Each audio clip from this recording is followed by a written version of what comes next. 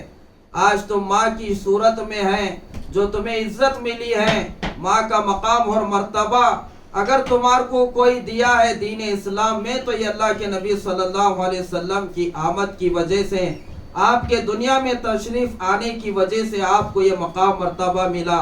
آج اگر کوئی ہماری بہن, اگر وہ بہن کی صورت میں ہے, جو بھائیوں کو بہن کی ذمہ داری بتائی گئی, ان کی عظمت اور عزت کا خیال رکھنے کو ان کے اوپر ذمہ داری دی گئی, تو وہ اللہ کے نبی صلی اللہ علیہ وسلم کے احسانات کی وجہ سے تمہارے اوپر. اگر آج کوئی بچی, کوئی عورت اگر بیوی کی شکل میں ہے تو تمہارے کو جو عزت مل رہی ہے, آج تمہارے کو شوہر کوئی چیز کھلا رہا ہے, پیار محبت کر رہا ہے, تمہارے حقوق ادا کر رہا ہے, تو یہ اللہ کے نبی صلی اللہ علیہ وسلم کے احسانات ہیں. اگر کوئی عورت بیٹی کی شکل میں ہے تو تمہارے کو جو محبت دی جا رہی, تمہاری تعلیم کی فکر ہو رہی, تمہارے کھانے پینے کپڑوں کی ذمہ داری باپ اپنی ذمہ داری سمجھ رہا ہے, تو یہ اسلام اور آقا صلی اللہ علیہ وسلم کے احسانات ہے. ورنہ تو حال کیا تھا میں نے ابھی بیان کر دیا. عورتیں اگر اس ایام میں اگر ہوتی, جو ایام میں عورتیں نماز نہیں پڑھ سکتی, روزہ نہیں رکھ سکتی, تو اپنی گھر کی عورتوں کا کھانا بھی نہیں کھاتے تھے. اتنا گندا جو ہے ان کے اندر یہ عقیدہ اور یہ سوچ ان کے اندر خیالات پائے جاتے تھے. جب اگر شوہر کا انتقال ہو جاتا تو اس کے مال میں سے, اس کی پراپرٹی میں سے کچھ اس کو حصہ نہیں ملتا تھا, بلکہ مرد کے شوہر کے ساتھ میں اس عورت کو بھی زندہ جو ہے سو دفنا دیا جاتا تھا, اس کو بھی جلا دیا جاتا تھا.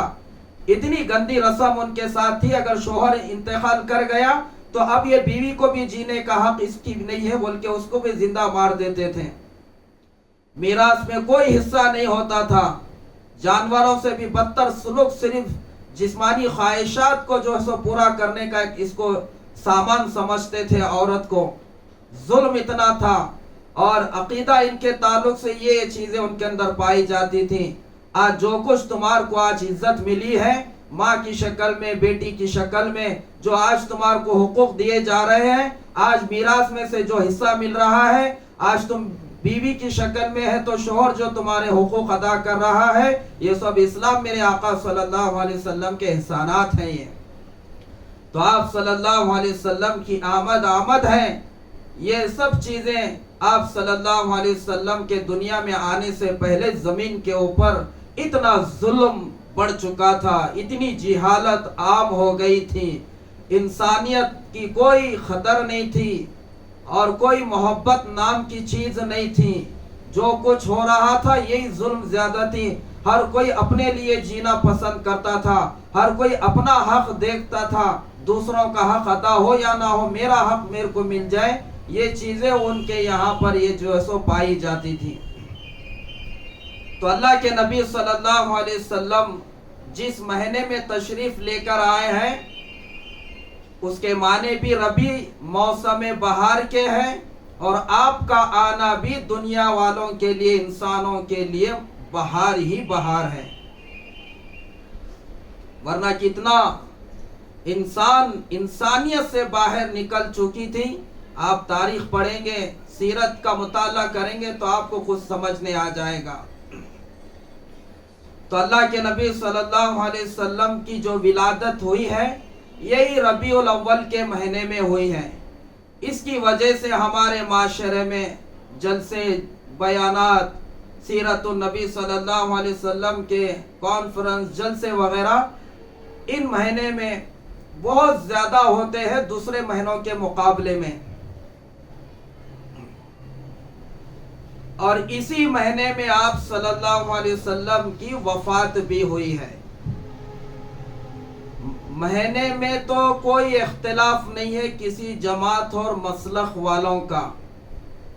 آپ کی دنیا میں تشریف آوری آپ کی آمد آپ کی ولادت سعادت با مبارک ولادت سعادت جو بھی آپ کی کتابوں میں ملتی ہے، یہی مہینہ ہے ربیع الاول کا. اور جو آپ کی وفات، جو آپ دنیا میں اپنی 63 سالہ زندگی امت کے درمیان میں رہ کے جو گزار کے اللہ سے ملاقات کے لیے تشریف لے کر گئے ہیں، وفات کا مہینہ بھی ربیع الاول کا ہے. تو اس میں کسی کا اختلاف نہیں پایا جاتا ہے. دن کے اعتبار سے پیر کا دن جو ہے سو بتایا گیا ہے، اور حدیث میں خود اللہ کے نبی صلی اللہ علیہ وسلم نے خود بتایا ہے. صحابی پوچھے اللہ کے نبی صلی اللہ علیہ وسلم، آپ پیر کا دن، کیونکہ اللہ کے نبی صلی اللہ علیہ وسلم کی عادت شریفہ رہی ہے زندگی میں، آپ پیر جمعرات کا روزہ رکھتے تھے. پوچھنے پہ بتایا کرتے تھے پیر جمعرات کو اعمال اللہ کی بارگاہ میں پیش ہوتے ہیں، اور میں چاہتا ہوں جب میرے اعمال پیش ہو اللہ کی بارگاہ میں روزے سے رہوں. ایک روایت تو یہ ہے جو ہم شعبان کے مہینے میں بھی یہ حدیث آپ کو سنائے ہیں، اور جو سو اس موقع پہ یہ حدیث بھی بیان کی جاتی ہے.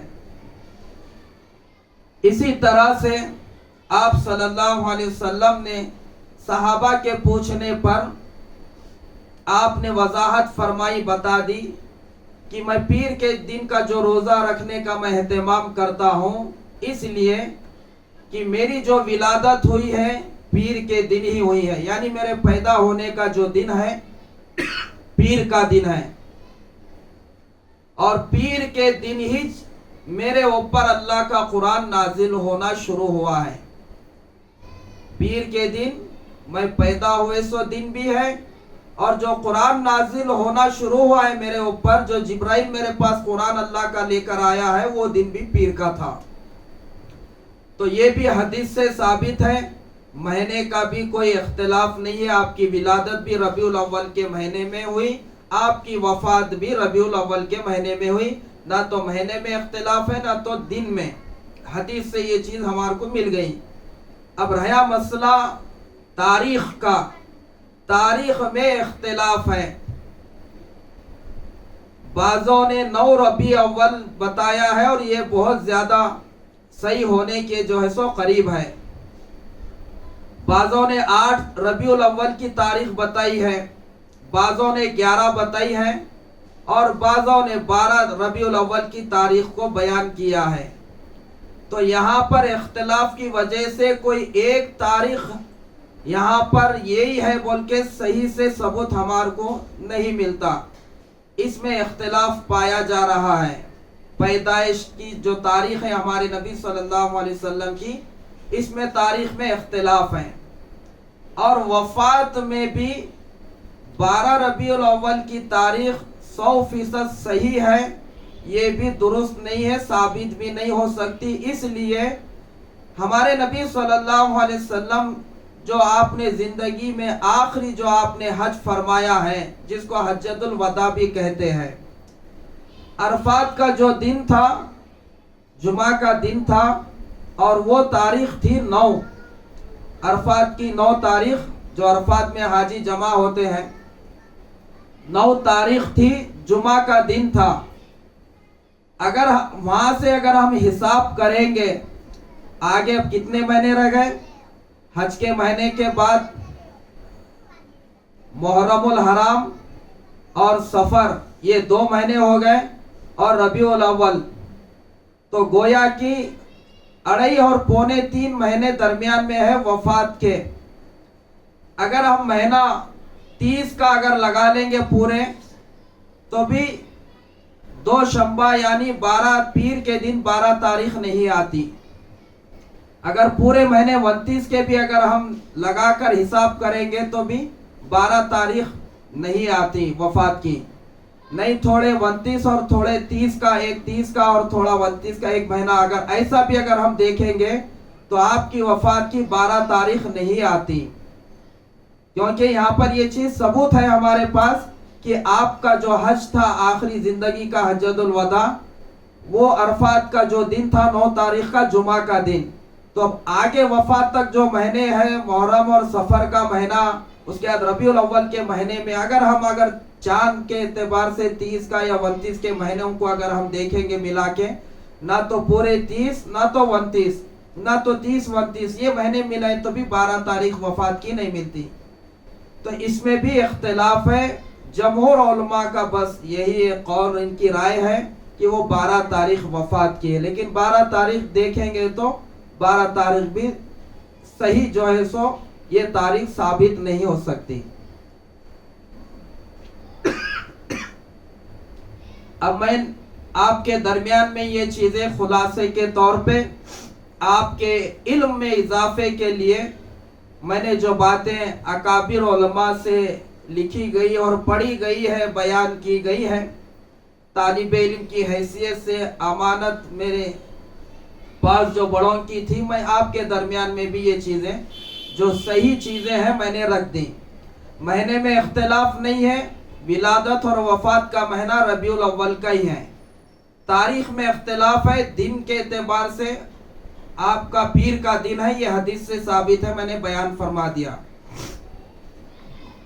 اب رہا مسئلہ عید کا، عید میلاد النبی صلی اللہ علیہ وسلم کو منانا، عید اس کو سمجھ کے کرنا، اور اس موقع پر خوشی کے اظہار میں جلوس کی شکل مسلمانوں کی بڑی تعداد کہیں پر جمع ہو کر جلوس کی شکل میں شہروں میں گاؤں دیہاتوں میں پھرنا اور نکلنا، یہ آخر میں اس کے اوپر ہم خلاصہ کر کے بات ختم کریں گے. یہ اختلافی مسائل ہے، اس کو ہم انشاءاللہ آخر میں اس کے اوپر ہم انشاءاللہ آپ کو سمجھنے آ جائے اس طرح سے بات کو بیان کر کے ختم کریں گے. تو اب جو باتیں آپ کی خدمت میں رکھنا ہے، ہمارے آقا صلی اللہ علیہ وسلم کی سیرت کے متعلق موٹی موٹی باتیں جو ہمارے لیے عمل کے لیے ضروری ہیں. دینی ماں اور بہنوں، ہماری جو زندگی کا عملی زندگی کا جو تعلق ہے وہ ہمارے آقا صلی اللہ علیہ وسلم کی ولادت سے نہیں ہے بلکہ آپ کی سیرت سے ہے. امت کا جو عملی زندگی کا جو تعلق ہے آپ کی ولادت، آپ کی میلاد سے نہیں ہے بلکہ آپ کی زندگی اور آپ کے سیرت سے ہے. اور آپ کی سیرت کو صرف ایک مہینہ بیان کرنا ہی کافی نہیں ہے. صرف امت محمدیہ، آپ کی یہ امت صرف آپ کے سیرت کے تعلق سے ایک مہینہ بس یہ محتاج ہے اور آپ کی سیرت کے یہ ضرورت مند ہے. پھر 11 مہینے ان کو آپ کی سیرت کی ضرورت نہیں ہے. عملی زندگی میں پھر آپ کی سیرت کی کوئی حاجت اور ضرورت نہیں ہے، ایسا بھی نہیں ہے. صرف 12 دن یا مہینہ صرف اللہ کے نبی صلی اللہ علیہ وسلم کی زندگی کو بیان کرنا، آپ کی شان کو بیان کرنا، صرف ایک مہینہ، صرف چند دن، صرف امت اس کی محتاج نہیں ہے بلکہ سال کے 12 مہینے، مہینے کے 30 دن اور روزانہ کے 24 گھنٹے کے ہر لمحے میں امت کے مرد اور امت کے عورتیں، مالدار، غریب، نوجوان، بوڑھے، سب آپ کی زندگی اور آپ کے تعلیمات اور آپ کے سیرت کے ہم محتاج ہیں.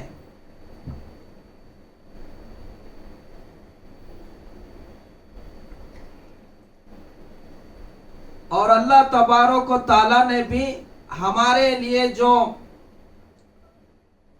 مطالبہ رکھا ہے، مطالبہ کیا ہے، صرف آپ کی میلاد کے لیے ہی بس نہیں بلکہ آپ کی پوری سیرت کے اعتبار سے مطالبہ کیا ہے. لَقَدْ كَانَ لَكُمْ فِي رَسُولِ اللَّهِ أُسْوَةٌ حَسَنَةٌ، ہمارے پیغمبر صلی اللہ علیہ وسلم کی زندگی تمہارے لیے نمونہ ہے. پوری زندگی صرف ہمارے لیے آپ کی ولادت میلاد نمونہ نہیں ہے. ولادت اور میلاد تو آپ کی زندگی کا کچھ حصہ ہے اور سیرت پوری زندگی ہے آپ کی. اور امت صرف آپ کی ولادت کی محتاج نہیں ہے، اور نہ تو عملی زندگی کا تعلق آپ کی ولادت سے ہے بلکہ آپ کی سیرت سے ہے۔ اسی لیے اللہ پاک نے اس آیت میں بیان فرما دیا، لَقَدْ كَانَ لَكُمْ فِي رَسُولِ اللَّهِ أُسْوَةٌ حَسَنَةٌ، پیغمبر صلی اللہ علیہ وسلم کی زندگی، ہمارے نبی کی تمہارے لیے بہترین نمونہ ہے، یعنی تمہاری صبح اور شام کی زندگی کے لیے، تمہاری خوشی اور غم کے لیے، تمہارے رات اور دن کی زندگی کے لیے۔ اگر کسی کو دیکھ کے چلنا ہے، کسی کا دامن پکڑنا ہے، کسی کو اپنا آئیڈیل بنانا اور نمونہ بنانا ہے، کسی کو اگر دیکھ کے اگر تمہارے کو زندگی گزارنا ہے، تو یہ ہمارے پیغمبر صلی اللہ علیہ وسلم کی زندگی دیکھ لو، ان کی زندگی کو سامنے رکھ لو، ان کی زندگی تمہارے لیے نمونہ ہے۔ تو اس کے لیے صرف امت آپ کی جو سو سیرت کی صرف ایک مہینہ محتاج نہیں ہے، چند دن نہیں ہے، بلکہ روزانہ ہمارے نبی صلی اللہ علیہ وسلم کی سیرت، ہمارے گھر میں سیرت کا کچھ حصہ پڑھا جانا چاہیے۔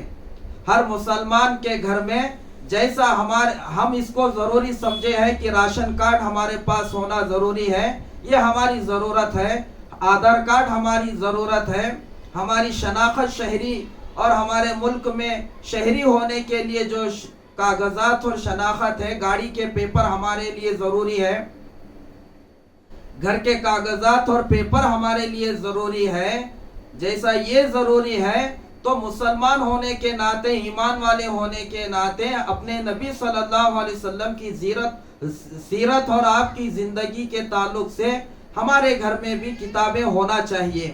ہر مسلمان کے گھر میں نبی کی زندگی کے تعلق سے، سیرت کے تعلق سے کتابیں علماء کرام کی لکھی ہوئی ہے، ہمارے گھر میں ہونا چاہیے۔ روزانہ ہم ہمارے نبی کے سیرت کے ہم محتاج ہیں، چند دن، ایک مہینے کے نہیں، اس لیے روزانہ ہمارے نبی کی سیرت کو پڑھا جانا چاہیے، تاکہ سال مکمل ہونے پر ہمارے نبی کی پوری زندگی ہمارے سامنے آ جائے۔ ہر جمعہ مسجد میں سیرت پہ کچھ بیان ہونا چاہیے، ہر مہینے سیرت کے جلسے ہونا چاہیے، ہر ہفتے میں جو سو سیرت کے تعلق سے کچھ بیانات ہونا چاہیے۔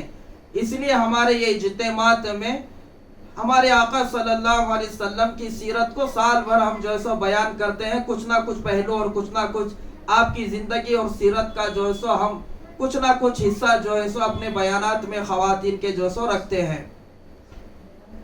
تو ہمارے گھر میں جو ہے سو سیرت کے تعلق سے ہر مسلمان عورت کو اپنے نبی کی زندگی معلوم ہونا چاہیے، اپنے نبی کی زندگی کے تعلق سے کتابیں اپنے پاس رہنا چاہیے۔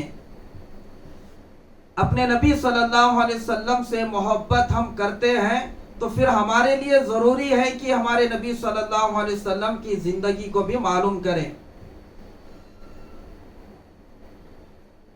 ہمارے نبی صلی اللہ علیہ وسلم کی پوری زندگی، 63 سالہ آپ کی پوری زندگی آج محفوظ ہے۔ کسی دوسرے مذہب والوں کے پیشوا اور ان کے جو بھی جن کی وہ پوجا کرتے ہیں، وہ کہاں پیدا ہوئے، ان کی وفات کہاں، موت کہاں پر ہوئی، ان کی اولاد کون تھے، کیا تھے، وہ ان کے پاس سیرت نہیں ہے آج، ان کے پیشواؤں کی، ان کے دیوی دیوتاؤں کی، ان کے پاس نہ تو کتابی شکل میں نہ کوئی تاریخ ان کے پاس موجود ہے۔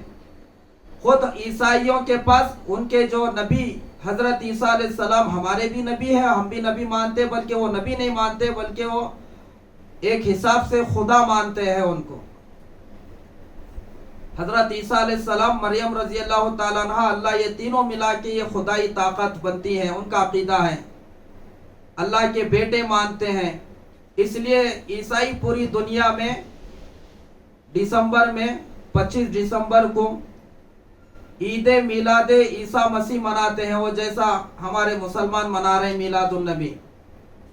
ان کا عقیدہ یہی ہے کہ آج کے دن اللہ کو ان کی بیوی مریم سے نعوذ باللہ ان کا بیٹا عیسیٰ پیدا ہوا سو ہے، اس لیے ہم برتھڈے کر رہے ہیں، سالگرہ منا رہے ہیں۔ وہ عقیدہ ہوتا ہے ان کا، اور ان کے پاس سوائے اس کے اور کیا سیرت ہے، کچھ بھی نہیں ہے ان کے پاس۔ اگر جو کچھ معلوم بھی ہے تو وہ قرآن پاک کا احسان ہے، جو کچھ ان کو اگر معلوم بھی ہے حضرت مریم رضی اللہ تعالیٰ عنہ حضرت عیسیٰ علیہ السلام کے تعلق سے جو کچھ ان کو ملا بھی ہے، تو اس لیے سیرت نہیں ہے، کیونکہ حضرت عیسیٰ علیہ السلام کا ددیال کا خاندان نہیں ہے، آپ بغیر والد کے پیدا ہوئے ہیں، تو پھر آپ کی سیرت میں والد کے ادب اور احترام حقوق کہاں سے ملیں گے؟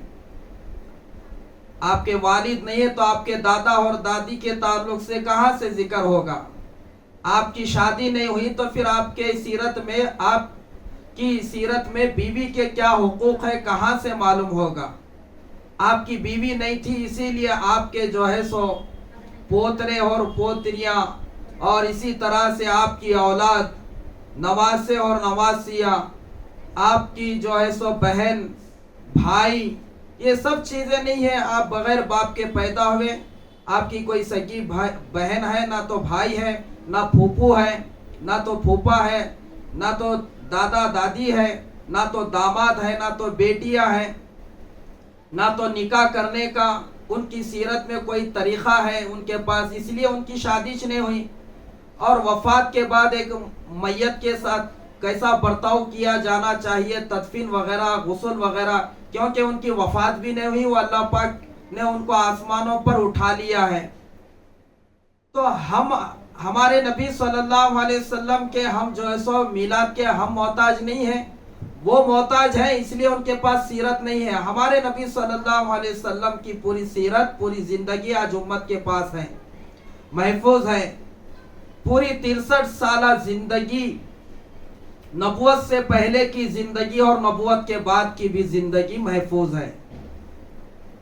آپ کا نکاح، آپ کے نکاح کیسے ہوئے، آپ کی ازواج مطہرات کتنی اور ان کے کیا نام، آپ کے داماد ان کے کیا نام تھے، کتنے داماد، کتنی بیٹیاں، نواسے، آپ کی نواسیاں، آپ کے گھر کے اندر کی زندگی کیا تھی، گھر کے باہر کی زندگی آپ کی کیسی ہوتی تھی، آپ کا ہنسنا کیسا تھا، آپ غم میں ہوتے تھے وہ کیفیت کیسی ہوتی تھی، آپ کے چلنے کا انداز، آپ کی گفتگو اور صحابہ کے ساتھ آپ کی مجلس کس طرح سے لگی جاتی تھی، آپ کی عبادت کیسی ہوتی تھی، فجر سے لے کر عشاء کی نماز جو ہے سو آپ نے کیسی پڑھائی، آپ نے حج عمرہ کیسا کیا، روزہ کیسا رکھا، افطار اور سحر آپ نے کس طرح سے کیا، آپ نے وضو کیسا فرمایا، آپ نے جہاد کیسا کیا، آپ نے تجارت بھی کی ہے تو تجارت کرنے کا بھی طریقہ محفوظ ہے، آپ نے بکریوں کو چرایا ہے تو ایک خادم غلام کیسا ہونا چاہیے، آپ نے امت کو یہ بھی بتا دیا ہے۔ آپ باپ بھی بن کے بتائیں کہ ایک باپ کیسا ہونا چاہیے، آپ شوہر بھی تھے، کسی اپنے ازواج مطہرات کی زندگی میں آپ نے جو 11 نکاح آپ نے فرمایا ہے، تو ایک شوہر کیسا ہونا چاہیے آپ نے شوہر بن کے بتایا۔ آپ نانا بن کے بتائیں کہ ایک نانا اپنے نواسے اور نواسیوں کے ساتھ کیسا سلوک، آپ جو سسرے بن کے بتائیں، آپ کی بیٹیاں، آپ کے داماد بھی تھے، اور آپ اللہ کے نبی تھے تو آپ کے اخلاق کیسے تھے۔ یہ تمام چیزیں 63 سال کی پوری زندگی اور زندگی کا ہر لمحہ، یہاں تک کہ آپ کا بچپنا محفوظ ہے، آپ جیسا ابھی بتایا کہ آپ کس مہینے میں پیدا ہوئے، دن کیا ہے، آپ کے والد اور والدہ کے نام، حسب اور نسب آپ کا محفوظ ہے، کس دائی نے آپ کو دودھ پلایا اس دائی کا نام بھی جو ہے سو محفوظ ہے، قبیلہ محفوظ ہے، جس اونٹنی پہ آپ نے سواری کی وہ اونٹنیوں کے جانور کے نام تک محفوظ ہے، پیدائش کی جگہ، وفات کی جگہ محفوظ ہے، آپ کے رضائی بہن اور بھائی، یہ تمام چیزیں محفوظ ہے۔ نبوت کے بعد کی زندگی مکے کی محفوظ ہے، ہجرت کے بعد کی زندگی مدینے کی محفوظ ہے، ولادت سے لے کر وفات تک میرے نبی کی زندگی کا کوئی حصہ ایسا نہیں ہے، کوئی لمحہ ایسا نہیں ہے جو آج امت تک صحابہ کے ذریعے سے نہیں پہنچا ہو۔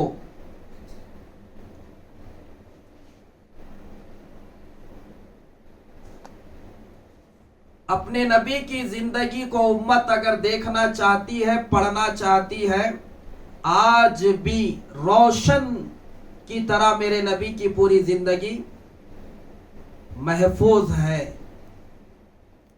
تو انشاءاللہ اس پہ چند باتیں ہم موٹے موٹے جو ہمارے نبی صلی اللہ علیہ وسلم کی سیرت کے پہلو کے آپ کی خدمت میں رکھ کے ہم اپن آخر میں جو باتیں ہم آپ کے سامنے عید میلاد النبی جلوس کے تعلق سے بات اس کے اوپر بتا کے ہم ختم کریں گے۔ اللہ کے نبی صلی اللہ علیہ وسلم کا بچپنا اور اس کے بعد کی زندگی یہ تو ہمارے لیے بچوں کے لیے معلوم کرنا چاہیے، سیرت پڑھنا چاہیے، اور یہ کتابوں میں مدرسے میں مکتب میں بچوں کو جو سو پڑھایا بھی جاتا ہے، رٹایا بھی جاتا ہے، یہ تمام چیزیں محفوظ ہیں۔ ہمارے نبی صلی اللہ علیہ وسلم کو اللہ پاک نے انبیاء میں بہت ہی اعلیٰ مقام اور مرتبہ دے کر دنیا میں بھیجا ہے۔ ما کان محمد ابا احد من رجالکم ولکن رسول اللہ وخاتم النبیین۔ محمد صلی اللہ علیہ وسلم مردوں میں سے وہ کسی کے باپ نہیں ہے، وہ اللہ کے رسول اور خاتم النبیین ہے۔ سورہ احزاب میں آیت نمبر 40 میں اللہ نے خود ہمارے نبی کی ختم نبوت کا ذکر فرما دیا ہے، یہ بتا دیا ہے کہ آپ آخری نبی ہیں، خاتم ہیں آپ۔ حضرت آدم علیہ السلام سے جو سلسلہ چلا تھا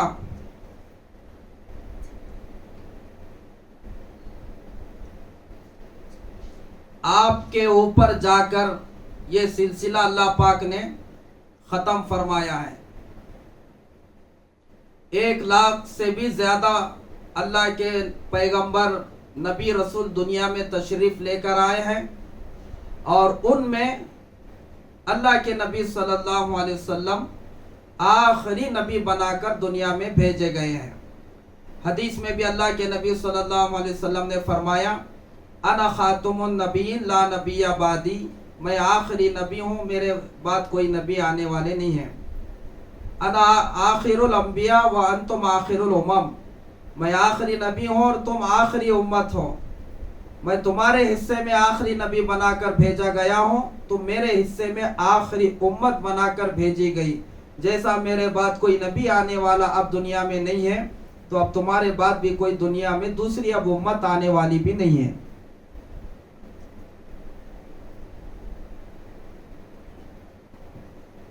اس نبی کے اوپر جو قرآن اتارا گیا وہ قرآن بھی آخری، جو شریعت اور دین اللہ نے آپ کو عطا فرمایا وہ دین بھی آخری، نبی بھی آخری، امت بھی آخری ہے۔ دنیا میں اب کوئی نبی پیدا ہو کے آنے والا کوئی نہیں ہے۔ عیسیٰ علیہ السلام ہے، آئیں گے وہ قیامت سے پہلے، پیدا ہو کر نہیں، وہ آسمانوں سے اتر کر آئیں گے۔ دمشق کی جامع مسجد کے مینارے پر اتریں گے فرشتوں کے کھاندوں پہ ہاتھ رکھ کے۔ علامت حدیث میں بتائی گئی ہے جو قیامت سے پہلے جو حالات پیش آئیں گے، وہ پیدا نہیں ہوں گے بلکہ وہ آسمانوں سے اتریں گے، وہ نازل ہوں گے۔ وہ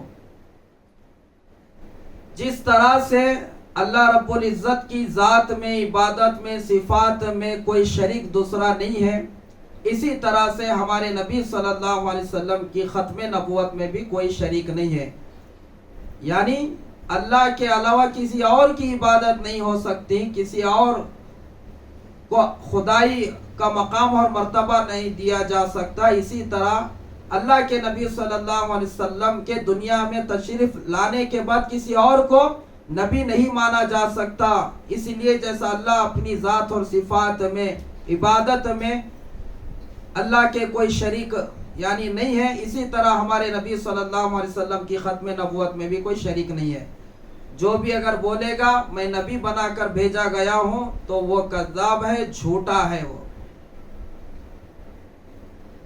حضور صلی اللہ علیہ وسلم کو اللہ تبارک و تعالیٰ نے 40 سال گزرنے کے بعد میں ختم نبوت کا آپ کو اللہ نے تاج پہنا دیا۔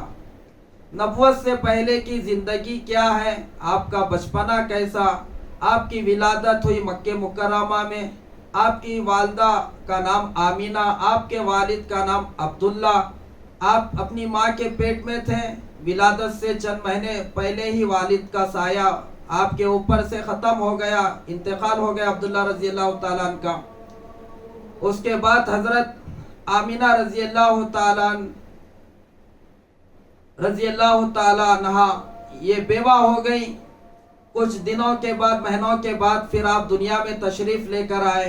اسی مہینے میں آپ کے دادا عبد المطلب تھے، ان کو اطلاع دی گئی، خوشخبری سنائی گئی۔ بیت اللہ میں جا کے اللہ کا شکرانہ ادا کیا۔ 7ویں دن عقیقہ آپ کا کیا گیا۔ حضرت آمینہ نے احمد آپ کا نام رکھا۔ احمد بھی اور محمد بھی دونوں نام قرآن میں بھی جو سو ذکر ہوا ہے۔ پھر اس کے بعد میں عرب کے معمول اور طور طریقے کے اعتبار سے، رواج کے اعتبار سے دودھ پلانے دائیاں آیا کرتی تھی بچوں کو، تو آپ کے لیے بھی عورتیں آئیں وہاں پر، لیکن غریب ہونے کی وجہ سے، یتیم ہونے کی وجہ سے کوئی عورتیں نہیں لی۔ تو دائی حلیمہ جب آخر میں آئی تھی، کمزور اونٹنی تھی، تو مالداروں کے بچوں کو تو سب لے کے گئے، اب سوائے یہ بچے کا کوئی نہیں، اور بچہ یتیم ہے، ہمیں کیا ملے گا اس کے بدلے میں؟ بہرحال جب آئے ہیں تو واپس کیوں جائیں؟ جاتے جاتے دائی حلیمہ ہمارے نبی صلی اللہ علیہ وسلم کو لے کر گئے۔ پھر 4 سال تک وہاں پر رہے۔ پھر اللہ کے نبی صلی اللہ علیہ وسلم کو حضرت آمینہ کے یہاں پر لا کے چھوڑ دیے۔ 6 سال کے عمر کو پہنچے تھے، والدہ بھی ماموں کے پاس آپ کو لے کر گئی تھی، ننیال کے خاندان اور گھر کو۔ واپسی میں ابوا مقام پہاڑی جہاں پر ہے، وہاں پر طبیعت خراب ہو گئی اور انتقال ہو گیا۔ پھر 8ویں سال تک آپ کے دادا عبد المطلب کی سرپرستی ذمہ داری میں رہے۔ 8ویں سال میں دادا بھی دنیا سے رخصت ہو گئے، آپ کے چاچا ابو طالب کے سرپرستی میں رہے، یہاں تک کہ پھر ملک شام بھی جو ہے سو آپ ان کے ساتھ جانے لگے۔ ایک موقع پر 12 سال کی عمر میں ملک شام تجارت، آپ کے چاچا جب جاتے تھے ملک شام، کیونکہ عرب کے لوگ تجارت کی غرض سے جایا کرتے تھے، تو ساتھ میں تھے، تو وہاں ایک راہب دیکھا ہمارے نبی صلی اللہ علیہ وسلم کی علامتیں وغیرہ آخری نبی ہونے کے۔ اس نے کہا کہ آگے مت لے کے جو ان کو واپس کر دو، ان کے لیے پھر خطرہ ہے۔ واپس کر دیے گئے۔ 25 سال کی عمر کو پہنچ گئے تھے، آپ نے خود جو ہے سو حضرت خدیجہ رضی اللہ تعالیٰ عنہ، وہ مکے کی بڑی جو ہے سو تاجرہ تھی، مکے میں مالدار تھی، مکہ مکرمہ میں کروڑ پتی لکھ پتی جو ہے سو وہ عورتوں میں جو ہے سو وہ پائی جاتی تھی، ان کا شمار ہوتا تھا۔ تو اللہ کے نبی صلی اللہ علیہ وسلم بھی ان کا مال نے تجارت لے کر ملک شام گئے، اور ساتھ میں میسرہ ان کا غلام بھی جو ہے سو ساتھ میں تھا۔ پھر اللہ کے نبی صلی اللہ علیہ وسلم کی تجارت اور ایمانداری اور اخلاق صداقت کو دیکھ کے متاثر ہوئے۔ حضرت خدیجہ نے پھر نکاح کا پیغام دیا۔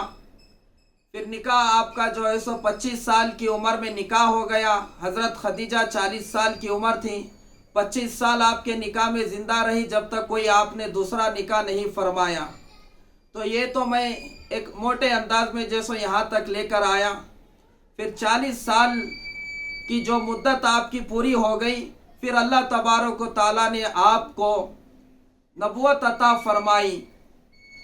نبوت سے پہلے کی جو زندگی، نبوت سے پہلے کے جو آپ کے کام تھے، وہ کیا تھے؟ لوگوں کے کام میں آنا، لوگوں کے حق کے لیے لڑنا، بھوکوں کے لیے کھانے کا انتظام کرنا، غریبوں کی مدد کرنا، یتیموں کی سرپرستی کرنا، غار ہرا میں جا کے اللہ کی عبادت اور بندگی میں ایک سوئی کے ساتھ میں وہاں پر وقت گزارنا۔ حضرت خدیجہ خود اپنا گھر سے توشہ وغیرہ نبی کے لیے کھانا بنا کر ہمارے لے کے جایا کرتی تھیں۔ نبوت سے پہلے یہ زندگی آپ کی چلتی رہی، گزرتی رہی۔ 40 سال کے بعد میں عمر جب ہوئی تو حضرت جبریل علیہ السلام غار ہرا میں، پھر اللہ کے طرف سے جو قرآن آپ کے اوپر سورہ علق کی اقرا بسم ربک الذی خلق خلق الانسان من علق اقرأ وربک الاکرم الذی علم بالقلم علم الانسان ما لم یعلم، یہ 5 آیتیں آپ کے اوپر نازل ہوئی۔ پھر تفصیلی جو سو واقعہ ہے، اللہ کے نبی صلی اللہ علیہ وسلم کی زندگی میں یہ پہلا واقعہ ایسا پیش آیا تھا، آپ کے اوپر یہ وہی پہلی مرتبہ نازل ہوئی تھی، آپ ڈرے ہوئے تھے، آپ پریشان ہو گئے کہ یہ کیا تو بھی میرے ساتھ میں حالات پیش آئے ہیں۔ بہرحال جبریل علیہ السلام اور غار حرا میں وہ قرآن کا اللہ کے پاس سے لے کے آنا اور وہی آپ کے اوپر نازل ہونا، سیرت اور حدیث کی کتابوں میں اس کا ذکر ہے، تفصیلی واقعہ ہے۔ اللہ کے نبی صلی اللہ علیہ وسلم گھر تشریف لے کر آئے اور حضرت خدیجہ رضی اللہ تعالی عنہا کے سامنے آپ کی غمخوار بیوی تھی، اور ہوتا بھی یہی ہے معاشرے میں کہ جو بھی حالات باہر کے ہوتے ہیں تو شوہر سب سے پہلے جو اپنے لیے جو درد اور سکھ دکھ میں جو شریک کرتا ہے وہ اپنی بیوی کو ہی کرتا ہے، چاہے وہ کاروبار کے ہو یا زندگی کے مسائل ہو، فیوچر کے تعلق سے کچھ رائے مشورہ لینا کرنا ہو۔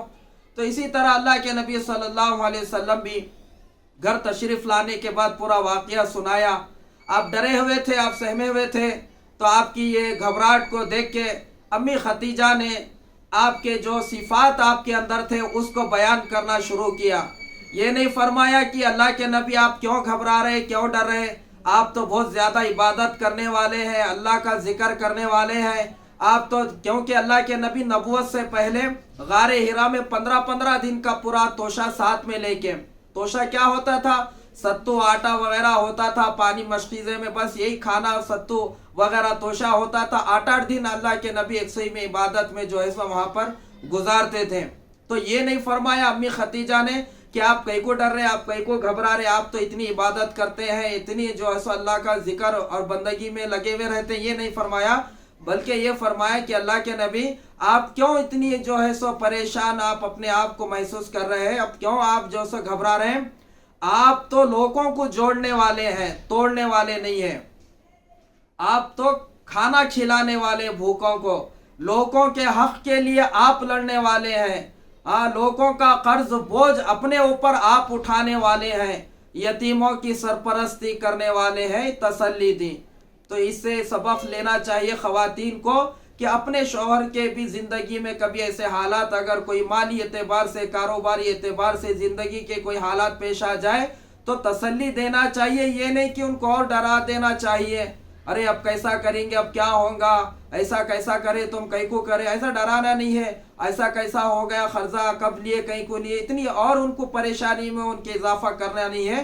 امی خدیجہ نے فرمایا اللہ کے نبی آپ اپنے آپ کو کیوں اتنا جو ہے سو پریشان پا رہے ہیں، آپ تو لوگوں کو جوڑنے والے ہیں، آپ تو لوگوں کے خیر خواہ ہیں، آپ تو لوگوں کی مدد کرنے والے ہیں، ان کا بوجھ آپ اٹھانے والے ہیں، یہ فرما کے تسلی دی۔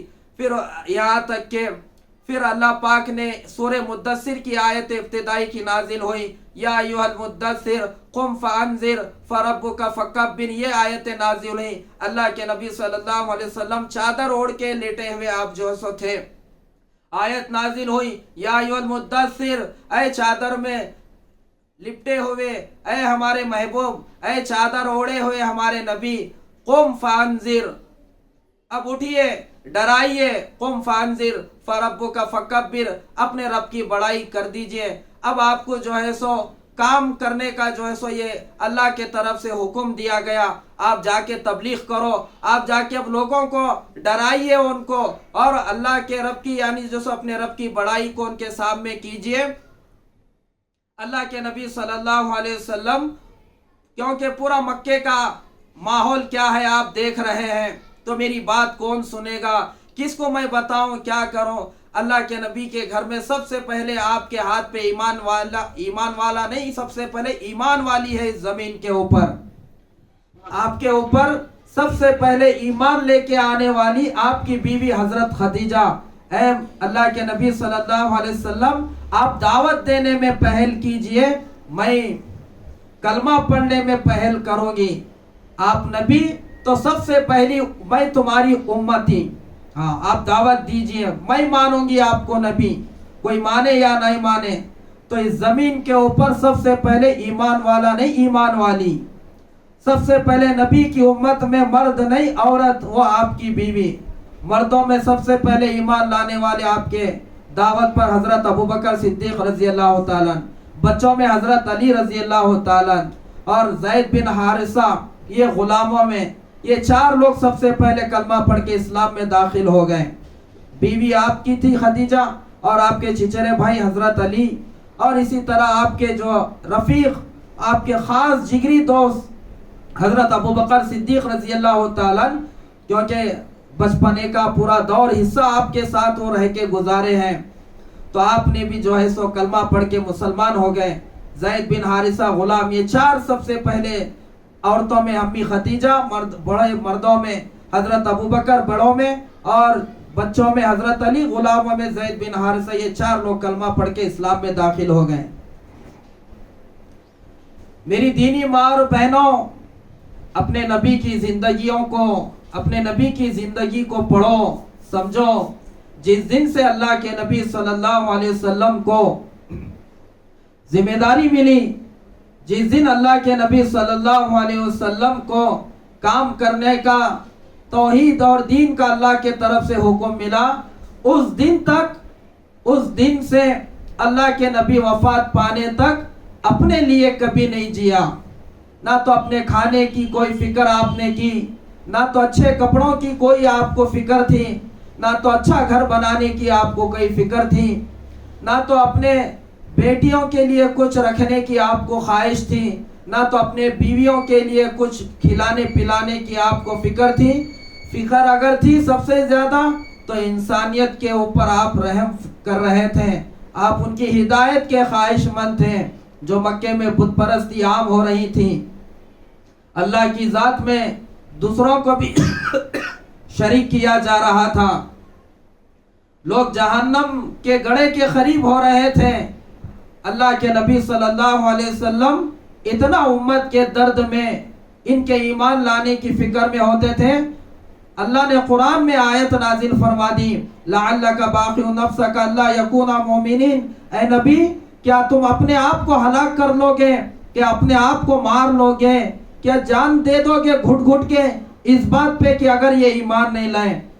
اللہ کے نبی کا ایسا درد تھا امت کے بارے میں، آپ کا سینہ ایسا کھولتا تھا جیسا ہم اپنے چولہے پر اگر ہانڈیا میں کوکر جب سیٹی جب نکلتی ہے پریشر سے، اب تو کوکر کا زمانہ ہے، وہ لوگ دیکھیں جو مٹی کے اور لکڑیوں پہ جو ہے سو کھانا پکائے ہیں، جیسا سالن اور کھانا جب ابلتا ہے تو کھت کھت جو آواز ظاہر ہوتی ہے ہانڈیا میں سے، اللہ کے نبی کے سینے میں ایسا درد میں آپ جو ہے سو رہتے تھے۔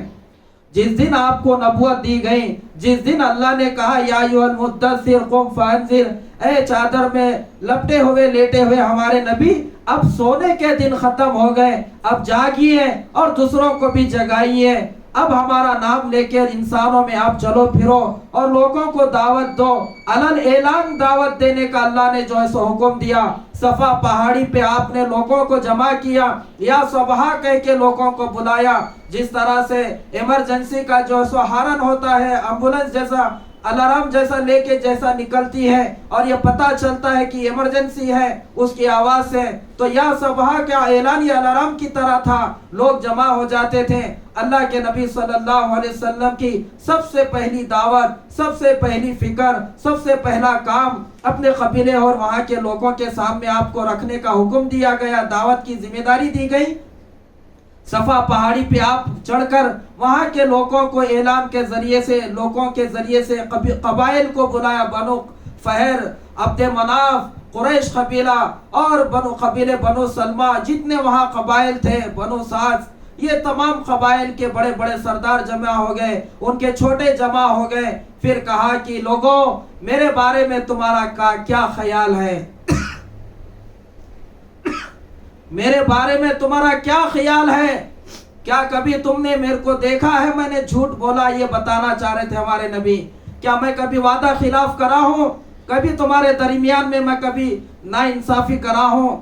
کیا کبھی میں تمہارے اوپر زیادتی کبھی میں کرتا ہوا تم نے میرے کو دیکھا ہے؟ یعنی یہ بتانا چاہ رہے تھے لوگوں میری زندگی تمہارے درمیان میں جیسا تم صبح اور شام جی رہے ہو، رہ رہے ہو، میں بھی تو تمہارے ساتھ صبح اور شام رہ رہا ہوں، جیسا مکے کی زمین پہ تم ہو میں بھی ہوں، میری بھی زندگی ہے، میں بھی تمہارے درمیان میں ہوں۔ اللہ کے نبی یہ ان سے کہلوانا چاہتے تھے کہ میرے بارے میں تمہارا کیا خیال ہے؟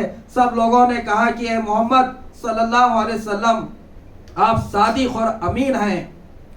نبوت کے بعد نہیں بولے، نبوت سے پہلے بولے لوگ کفار مکہ، آپ سچے ہیں، کبھی آپ نے جھوٹ نہیں کہا۔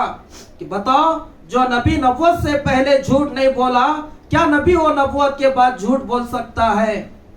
جو نبی نبوت سے پہلے کی اس کی زندگی پاک اور صاف ہے ہر وہ عیب سے، کیا وہ نبی کی زندگی پر کوئی داغ اور دھبا لگ سکتا ہے نبوت ملنے کے بعد؟ ایسا نہیں ہو سکتا۔ اللہ کے نبی نے امت کو جو کچھ کہا بتایا ہے وہ سچ کہا ہے، اور اپنی طرف سے کوئی ایک بات نہیں کہی، بلکہ قرآن گواہی دے رہا ہے سورہ نجم میں، وَمَا يَنْطِقُ عَنِ الْهَوَىٰ إِنْ هُوَ إِلَّا وَحْيٌ يُوحَىٰ۔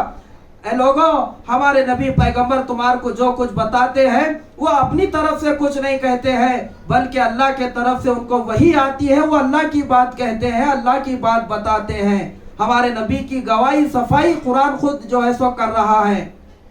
ہمارے نبی اپنے طرف سے کچھ نہیں کہتے ہیں، وہ اپنی بات نہیں بتاتے ہیں، بلکہ وہ اللہ کی بات جو ان کے اوپر وحی آتی ہے وہی بولتے ہیں۔ تو سب لوگوں نے کہا کہ محمد تم صادق اور امین ہو، بتاؤ کس لیے جمع کیا؟ تو آپ نے توحید کی دعوت رکھی، میرے کو نبی ماننے کے لیے ان سے کہا گیا میرے کو نبی مانو، اور میں تمہارے درمیان میں اللہ کا پیغمبر بنا کے بھیجا گیا ہوں۔ دیکھو جب تم مجھے صادق اور امین مانتے ہو، جب تم خود کہہ رہے ہو کہ میں جھوٹ نہیں بولتا، کبھی نہ تو بولا ہوں، نہ تو میں امانت میں خیانت کرا ہوں، اگر اس پہاڑ کے دامن اور پیچھے سے کوئی لشکر آ رہا ہے، کیا تم میری میں کہہ دوں تو میری یہ بات کو بھی مان لو گے؟ لوگوں نے کہا کہ ہاں مان لیں گے۔ تو اللہ کے نبی صلی اللہ علیہ وسلم نے فوراً پھر اپنا جو مقصد تھا جمع کرنے کا ان کو فرمایا، لوگوں میں اللہ کا نبی تمہارے درمیان میں آیا ہوں، میں تمہیں ایک اللہ کا آنے والا جو دردناک عذاب ہے میں اس سے تمہار کو روکتا ہوں۔ دیکھو تم کلمہ پڑھو، ایک اللہ کی عبادت کرو، اسی کو اپنا معبود بنا لو۔ اب یہ توحید کی بات اور دعوت آپ نے رکھی۔ اب تک جو لوگ آپ کو صادق اور امین مان رہے تھے، کہہ رہے تھے، یہ دعوت اور پہلے دن کی دعوت سے ہی مخالفت شروع ہو گئی، بلکہ باہر والوں سے پہلے گھر کا آپ کا جو سو خاندان کا ایک فرد جو چاچا تھا، جو آپ کی ولادت کی خوشی سن کر وہ اپنی باندی اور نوکرانی کو آزاد کیا تھا، وہ چاچا جب یہ بات سنا تو اس نے کہا اپنے انداز میں جو آج ہم معاشرے میں کہتے ہیں کہ تیرا ستیاناش ہو جائے، تیرے اوپر جو سو بلائے نازل ہو جائے، جیسا ہم اپنے معاشرے میں یہ جملے کہتے ہیں، اس نے اس لہجے میں اس انداز میں کہا کہ تو تباہ برباد ہو جائے، اس لیے تو نے ہمیں جمع فرمایا ہے یہاں پر۔ اللہ کے نبی پہ کیا گزری ہوگی، کیا دل آپ لے کے کام کرنے کے لیے آپ کھڑے تھے ہوں گے؟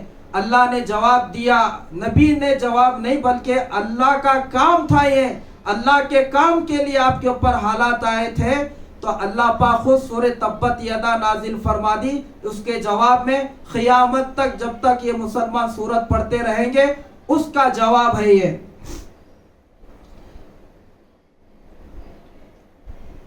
اب یہ جو قربانی کا سورج طلوع ہوا ہے، ایسا سورج طلوع ہوا ہے جب ڈوبا ہے تو قربانی کے اوپر ہی جو ہے سو ڈوب چکا ہے۔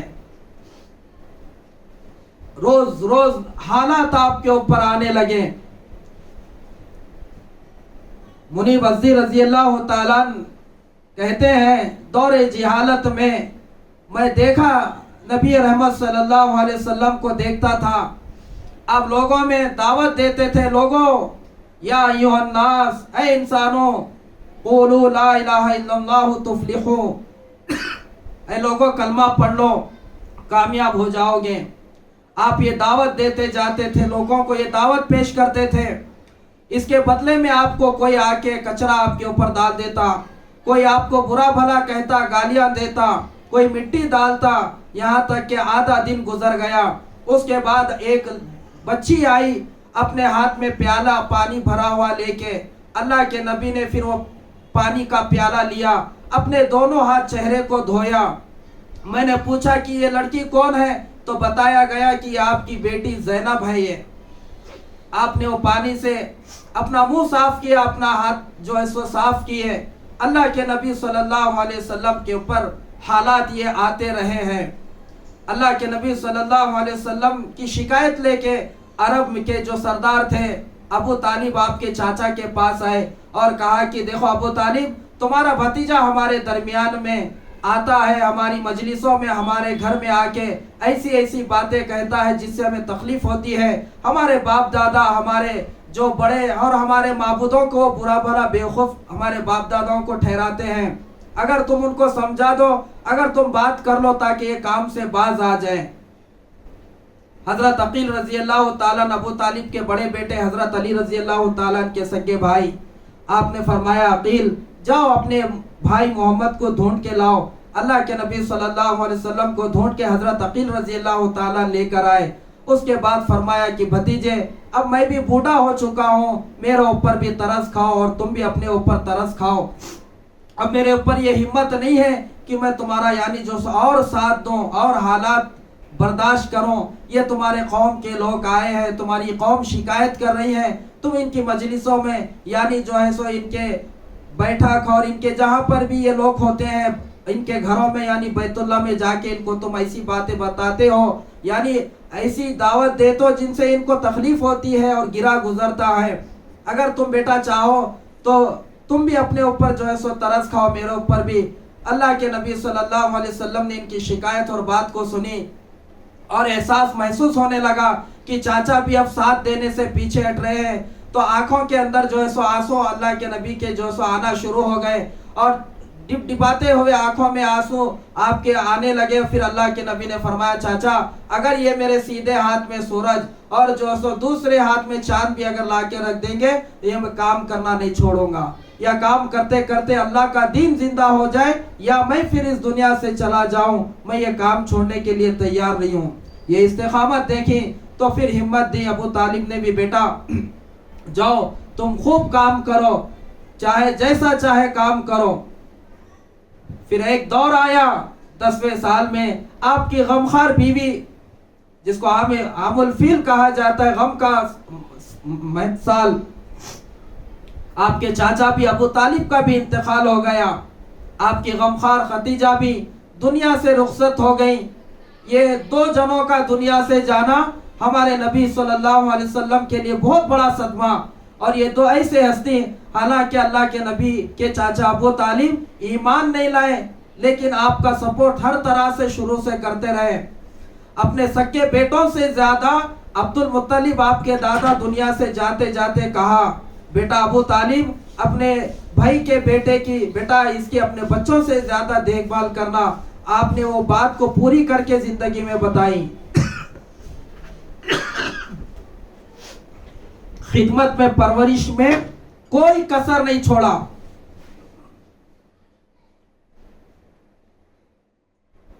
شیب ابو طالب جو 3 سال بائیکاٹ کیا گیا، اللہ کے نبی صلی اللہ علیہ وسلم سے کفار مکہ نے، آپ کی غمخوار بیوی بھی خدیجہ ساتھ میں تھی، آپ کے چاچا ابو طالب بھی ساتھ میں تھے۔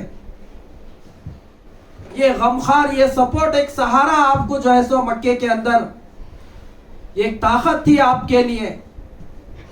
تو حضرت ابو طالب کا بھی انتقال ہو گیا اور سب سے زیادہ جو ہے سو صدمہ اللہ کے نبی صلی اللہ علیہ وسلم کو یہ تھا کہ آپ کی کوشش تھی، آپ کی خواہش تھی کہ ابو طالب جو ہے سو ایمان لائے، بیمار پڑے ہوئے تھے گھر میں، اللہ کے نبی صلی اللہ علیہ وسلم پہنچے۔ آپ تو دوسروں کے لیے بے چین اور بے قرار ہیں، یہ تو اللہ کے نبی صلی اللہ علیہ وسلم کے چاچا ہیں اور خود کے گھر کے بڑے ہیں اور ان کے بہت احسانات ہیں۔ اللہ کے نبی صلی اللہ علیہ وسلم پوری کوشش کر رہے ہیں کہ چاچا کا دنیا سے جانے کا وقت قریب ہے اور ابھی حالت کفر ہی میں ہے اور شرک کے ساتھ زندگی گزر رہی ہے۔ گھر تشریف لائے جہاں ابو طالب گھر میں چارپائی پہ لیٹے ہوئے تھے۔ ان سے پہلے ابو جہل بھی وہاں پہنچا ہوا تھا اور بھی مکے کے جو بڑے سردار تھے، ابو جہل بھی سرانے کے قریب میں ہی بیٹھا ہوا تھا تاکہ دنیا سے جاتے جاتے وہ اپنے باپ دادا کا دین نہ چھوڑے۔ اللہ کے نبی صلی اللہ علیہ وسلم تشریف لے کر آئے اور اپنی دعوت کو پیشکش، اپنے دین کی پیشکش کی اور دعوت کو رکھا. چاچا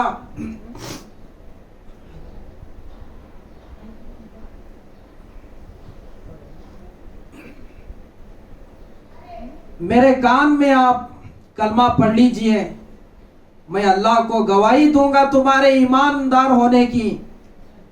کوشش کرتے رہے لیکن وہ کلمہ نہیں پڑھے اور کہا کہ بھتیجے اگر میرے کو یہ اندیشہ نہیں ہوتا کہ بھتیجے کے دین کو دنیا سے جاتے جاتے قبول کر کے گیا ہے ابو طالب، تانا دیں گے میرے کو مکے کی عورتیں، مکے کے سردار میرے کو تانا دیں گے، آخری وقت میں باپ دادا کے دین کو چھوڑ کر بھتیجے کے دین پہ مرا ہے.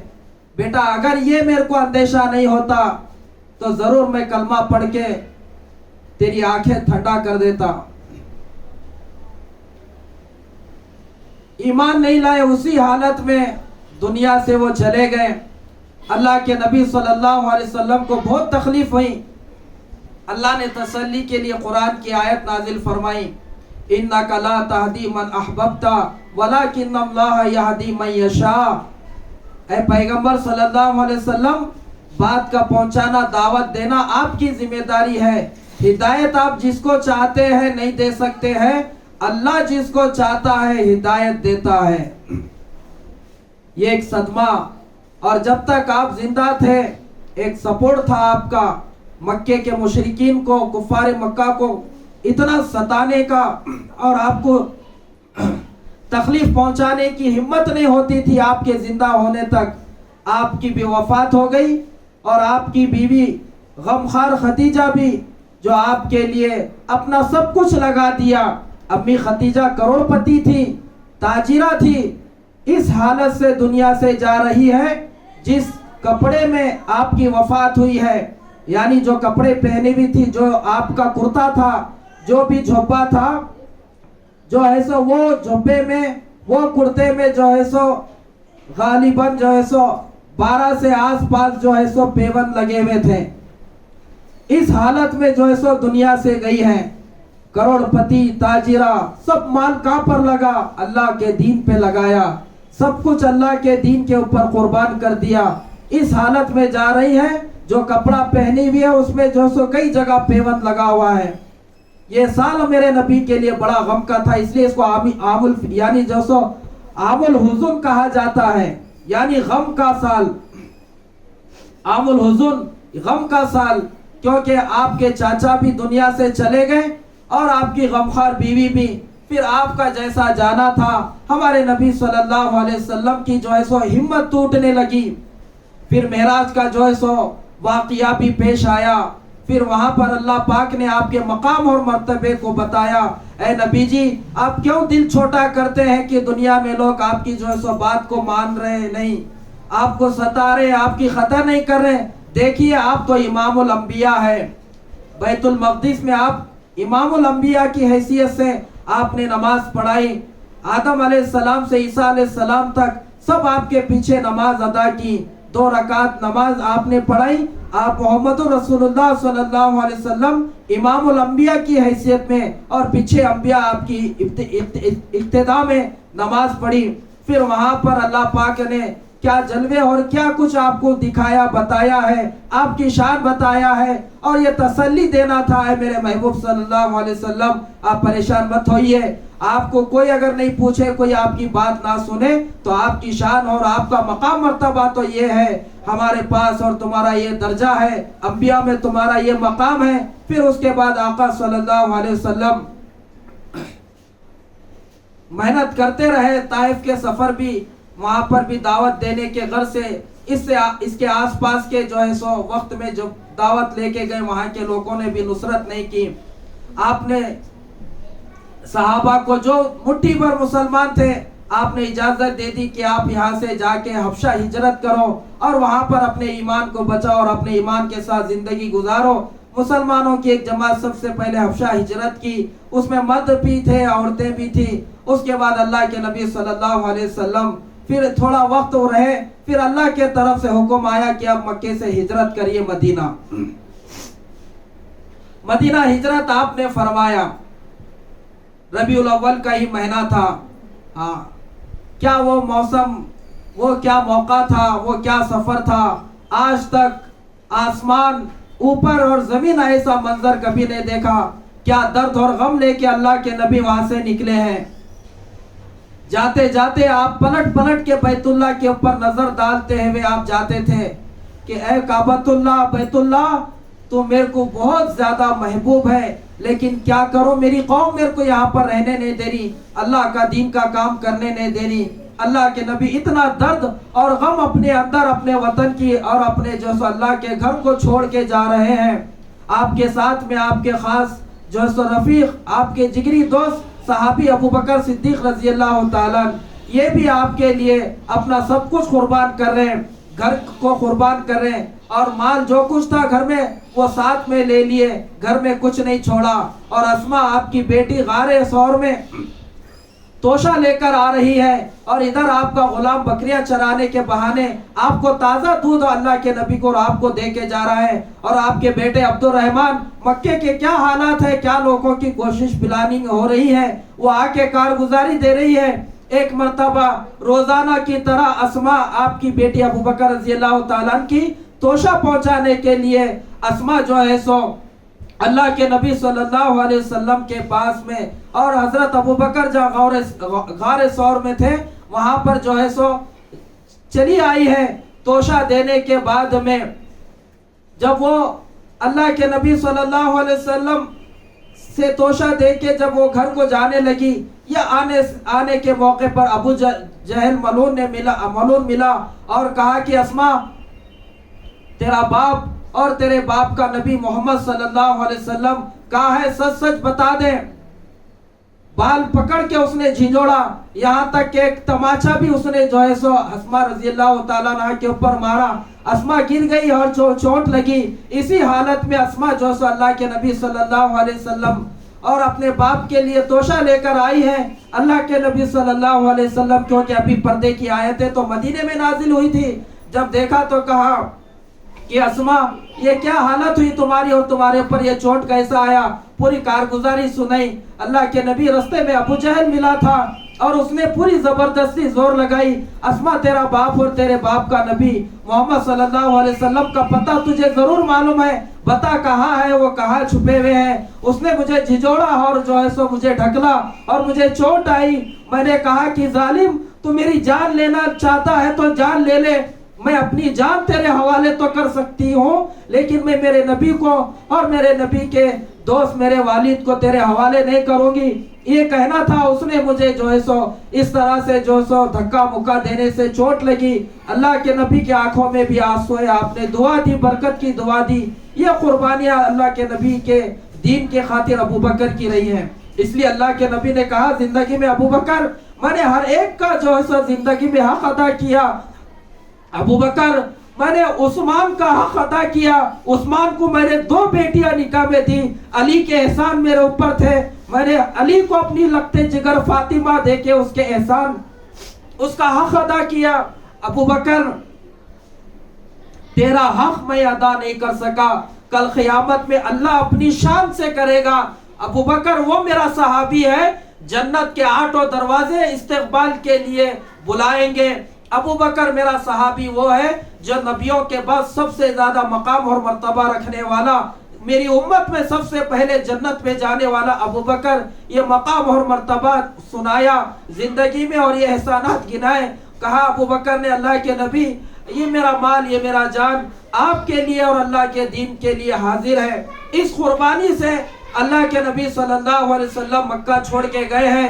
پھر جیسا گئے ہیں، وہ مدینے میں انصار پہلے سے استقبال کے لیے کھڑی تھی، اور وہ انصار کی بچیاں طلع البدر علینا وہ نعتیں اور جو سو اشعار پڑھ رہی تھی۔ کاش یہ آج ہمارے نبی کے دین کو مٹانے والی عورتیں ان بچیوں میں ہوتی۔ وہ کیا قسمت تھے وہ بچیوں کے، جو میری نبی کو دیکھ کے اشعار میں کہے کہ ہمارے مدینے میں ایسا چاند آ رہا ہے، ایسا سورج روشن ہو رہا ہے، پہاڑوں کی دامن میں سے